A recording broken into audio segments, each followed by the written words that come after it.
Assalamualaikum warahmatullahi wabarakatuh. Kami dari kelompok 1 akan membahas tentang filsafat idealisme. Sebelum ke pembahasan, kita perkenalan dulu. Perkenalkan, nama saya Hania Alfiani. Halo, nama saya Anissa Putri Nasution.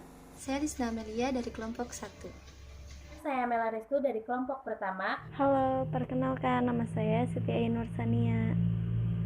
Perkenalkan, nama aku Sipa Nur Alita. Saya akan membahas tentang pengertian filsafat idealisme. Idealisme adalah pendekatan filosofis yang memiliki prinsip yang berada di pusat bahwa ide hanya kebenaran manusia. Menurut Plato, dalam bukunya yang berjudul The Republic, dia mempercayai bahwa ada dua dunia, yakni dunia spiritual dan universal. Dapat kita pahami bahwa idealisme merupakan filsafat yang mempunyai pandangan bahwa hakikat segala sesuatu ada pada ide manusia. Idealisme ada 3. Yang pertama, idealisme subjektif. Yang kedua, idealisme objektif. Dan yang ketiga, idealisme personal. Subjektif yaitu filsafat yang berpandangan idealis dan bertitik tolak pada pola pikir manusia atau ide manusia. Semua yang ada di alam, di masyarakat merupakan hasil dari ide manusia atau dari ide dirinya sendiri. Yang kedua yaitu idealisme objektif. Idealisme objektif yaitu filsafat yang berpandangan idealis yang bertitik tolak pada ide di luar ide manusia. Idealisme objektif ini dikatakan bahwa akal dapat menemukan apa yang terdapat dalam susunan alam. Yang ketiga yaitu idealisme personal. Idealisme personal yaitu nilai-nilai perjuangan untuk menyempurnakan dirinya sendiri. Pandangan filosofis idealisme. Idealisme mempunyai pandangan bahwa kenyataan itu terdiri atau tersusun atas substansi sebagaimana gagasan-gagasan atau ide-ide. Alam fisik ini tergantung dari jiwa universal atau Tuhan. Yang berarti pula bahwa alam adalah ekspresi dari jiwa tersebut. Inti dari idealisme adalah suatu penekanan pada realitas ide gagasan, pemikiran, akal fikir, atau kedirian daripada sebagai suatu penekanan pada objek-objek dalam dan daya-daya material. Idealisme menekankan akal pikiran atau mind sebagai hal dasar atau lebih dulu ada bagi materi, dan bahkan menganggap bahwa akal pikir adalah sesuatu yang nyata, sedangkan materi adalah akibat yang ditimbulkan oleh akal pikir atau jiwa, atau bisa disebut juga mind. Pandangan filosofis idealisme ada beberapa cabang, yaitu mempunyai 3 cabang. Yang pertama ada ontologi, yang kedua ada epistemologi, dan yang ketiga ada aksiologi. Yang pertama aspek ontologi, yaitu atau bisa disebut juga realitas akal pikiran.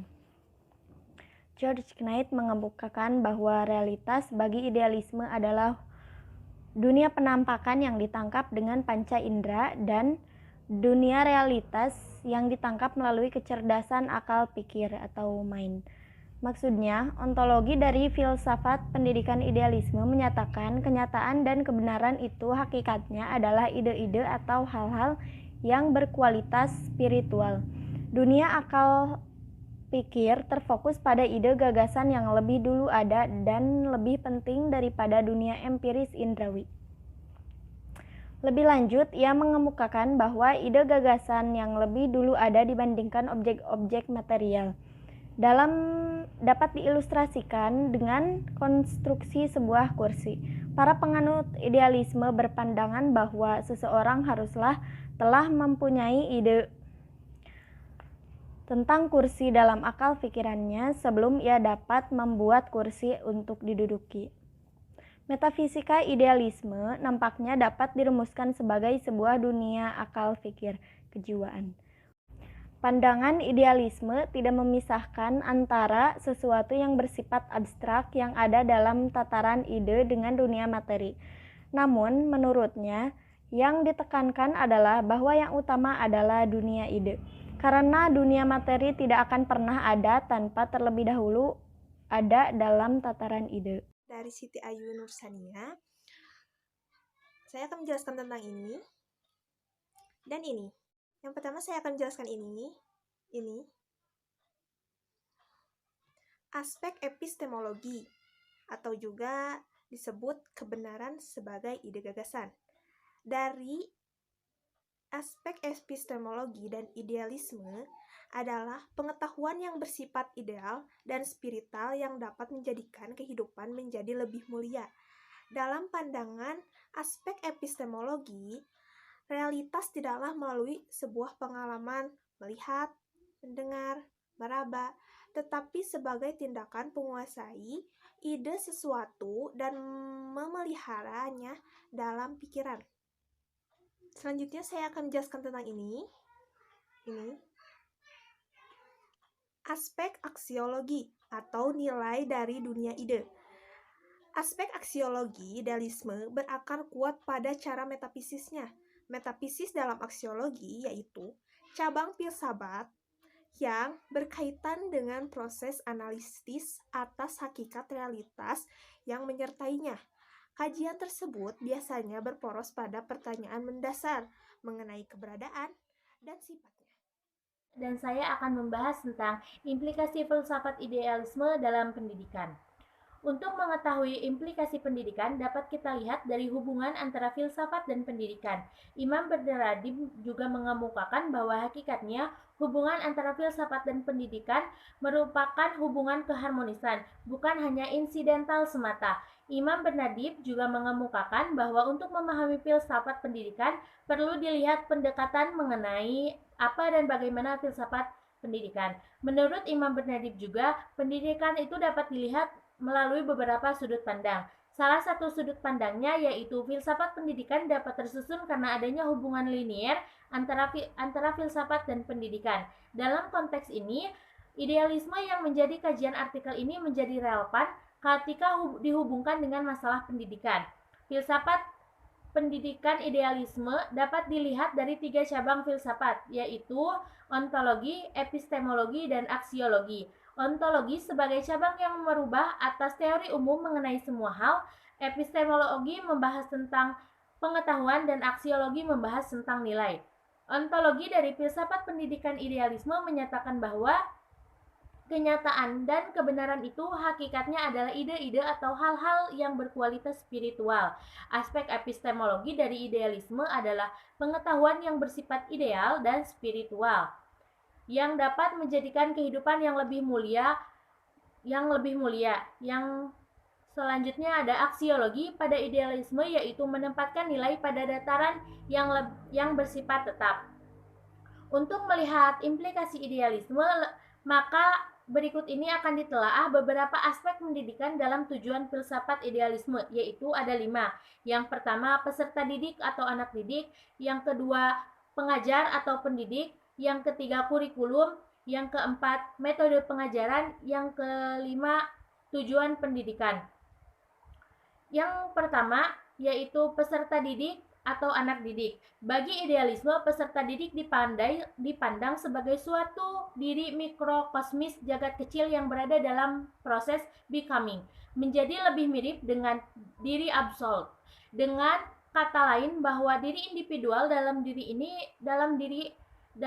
hal ini peserta didik adalah satu eksistensi diri dari absolut. Kalangan idealisme melihat anak didik sebagai seorang yang mempunyai potensi untuk tumbuh baik secara moral maupun kognitif. Para idealis cenderung melihat seorang anak didik sebagai individu yang mempunyai nilai-nilai moralitas. Maka anak didik harus dipandang sebagai individu yang memiliki potensi akal, pikir, potensi, dan potensi moral. Potensi ini harus dikembangkan agar ia memiliki kepribadian yang utama sebagai manusia. Implikasi filsafat idealisme dalam pendidikan. Aspek yang kedua adalah pendidik atau guru. Guru memiliki posisi yang sangat penting di dalam pendidikan. Peran guru adalah menjangka pengetahuan tentang realitas dan menjadi teladan keluhuran etis. Sebagai model bagi anak didiknya, seorang guru harus mampu menghargai anak didiknya dan membantunya untuk menyadari kepribadian yang mereka miliki. Yang ketiga adalah kurikulum. Bagi idealis, kurikulum merupakan organ materi intelektual atau disiplin keilmuan yang bersifat ideal dan konseptual. Sistem konseptual yang bervariasi tersebut menjelaskan dan didasarkan dalam manifestasi khusus dari yang absolut. Yang keempat adalah metodologi pengajaran. Tujuan dan metode ini dapat dirumuskan sebagai penyerapan ide gagasan. Metodologi guru di ruang kelas seringkali dilihat dalam bentuk lecturing dengan pengertian pengetahuan ditransfer dari guru kepada murid-muridnya. Maka metode pengajaran dalam pandangan idealisme salah satunya adalah penyampaian melalui uraian kata-kata sehingga materi yang diberikan kepada muridnya terkesan verbal dan abstrak. Dan yang terakhir adalah tujuan pendidikan. Tujuan pendidikan menurut idealisme adalah mendorong anak didik mencari kebenaran. Pendidikan idealisme memiliki tujuan yaitu merubah pribadi anak menuju Tuhan, sikap benar, dan bersikap baik. Menurut Ali Maksum, mengatakan bahwa tujuan pendidikan idealisme adalah membentuk anak didik agar menjadi manusia yang sempurna, yang berguna bagi masyarakatnya. Idealisme yakin kalau anak didik menguasai berbagai pengetahuan, maka mereka tidak akan kesulitan dalam menjalani kehidupannya. Terima kasih. Mungkin hanya itu yang dapat kami sampaikan. Semoga bermanfaat. Terima kasih telah menonton. Wassalamualaikum warahmatullahi wabarakatuh.